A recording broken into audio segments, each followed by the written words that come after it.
Okay, so sustainability. It's like the E word of the decade, right? We hear it everywhere, and yeah, tech is no exception. But what does it actually mean when we're talking about apps and software and all that? Well, today's deep dive is going to dig into that. We're looking at this blog post by Naveen Balani. He really knows his stuff when it comes to the cloud. And he asks a pretty interesting question right off the bat. It's just like moving everything to the cloud.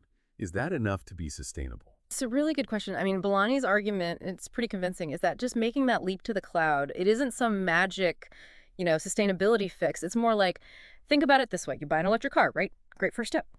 But if you're still driving it like a maniac, are you really getting the most out of that eco-friendly choice? You see what I mean?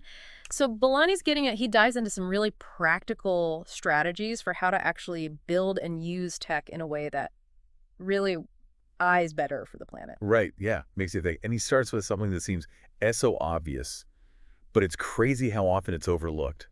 Hmm. Measuring. Like, you can't fix what you're not even measuring, right? Balani talks about how we need this standardized way to measure the carbon footprint of all these apps we use, no matter which cloud platform they're running on. Yeah, he calls it this build once, deploy and measure anywhere kind of deal. Essentially, we need a universal yardstick for carbon impact. So no matter where that application is running, we're comparing apples to apples. It's Yeah. almost like having this common language to talk about environmental impact no matter where you are in the world. I like that. So instead of everyone having their own system for measuring, which, let's be honest, would be a nightmare, we need a shared understanding of what a sustainable app actually looks like in the first place. So how are we supposed to do that? What did Balani suggest? Well, he talks about breaking apps down into these smaller, more manageable chunks. Think of them like building blocks. This way, it's easier to pinpoint where that energy is actually being used, see which parts need to be tweaked for better efficiency. He even gets into service mesh technology, picture the super efficient traffic system. But for all your app's data, making sure everything's running smoothly, with the least amount of energy wasted. Interesting. Like fine-tuning all the parts of a machine to make the whole thing run smoother and cleaner.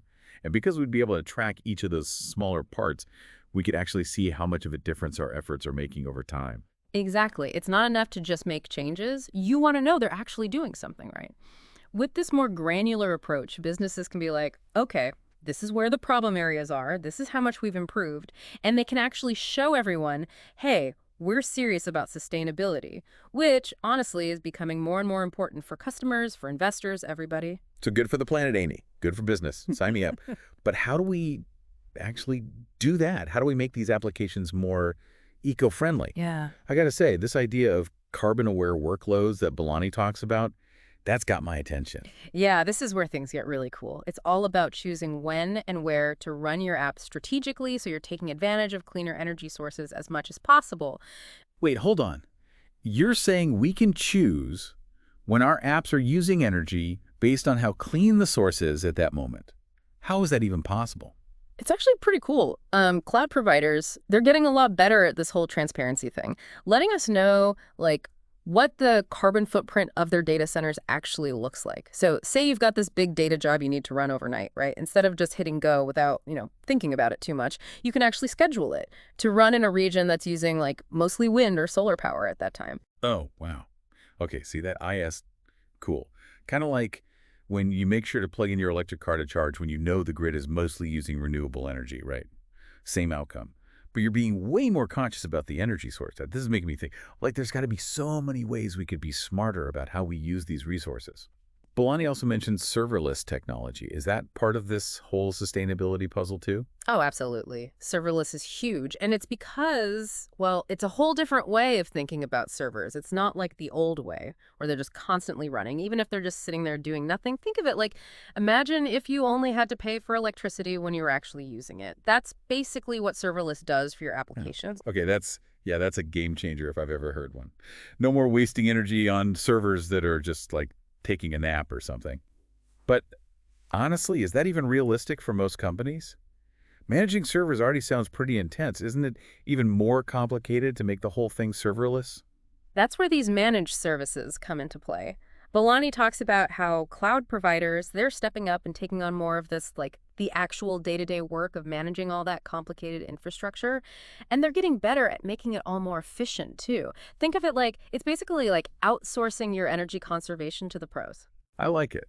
So it's kind of like having a smart home system. The kind that automatically adjusts the thermostat, turns off lights when you don't need them. But for, like, your software and your apps instead. Smart. But Bellani doesn't want us to get complacent, right? Yeah. Like, just because we're using cloud services doesn't mean we can just check that sustainability box and call it a day. Exactly. He's really big on this idea that it's not just about using these services, but how we're actually using them, Yeah. We got to be thoughtful about it. Like he uses machine learning as an example, which anyone who knows anything about AI knows it can be a real energy hog, especially training those complex models. Which, honestly, how often are we really thinking about that when we're, like, scrolling through those AI-powered recommendations on our phones, right? Or, like, how about those spam filters that keep our inboxes from becoming a total disaster? Right. It's true, though. All those little features, they might seem small, but multiply that by, what, millions of users. It adds up fast. Bellani really wants us to remember that every little bit of data we're storing, every single calculation, it all takes energy. It's about being mindful, even for the stuff that seems really small. I'm getting that take care of the pennies and the pounds will take care of themselves vibe. Or in this case, it's more like take care of the megabytes and the terabytes will take care of themselves. Okay. Speaking of data, Bellani goes pretty deep on data storage and this whole lifecycle management thing. Why is that so crucial for sustainability? Well, I mean, let's face it, data is king, right? It's insanely valuable, but all that storing, all that managing, all that information, it doesn't just magically happen. We need these massive data centers to handle it, and those things, let me tell you, they eat up a ton of energy. Just picture a library, right? But it's got millions and millions of books, and it needs to be, like, perfectly lit in a climate-controlled 24/7. That's a data center. And I'm betting most companies are holding on to way more data than they actually need. It's like that stack of old magazines you swear you're going to read again someday. Totally. Bellani, he hammers this point home, like, we got to have a plan for this stuff. Don't just be out here hoarding data for no reason. Figure out what you actually need, how long you need to keep it around, and find a way to manage it that's not going to, use up all the world's energy. Even if everyone just deleted, like, a year's worth of old emails they don't need anymore, it would make a difference. Okay, now that's something we can all actually do right now. But it's not just about the data itself, though, right? Yeah. Bellani brings up something that I'll admit I hadn't really thought about before. Network infrastructure. What's the connection there with sustainability? Yeah. Yeah, it's easy to forget. Like our whole digital world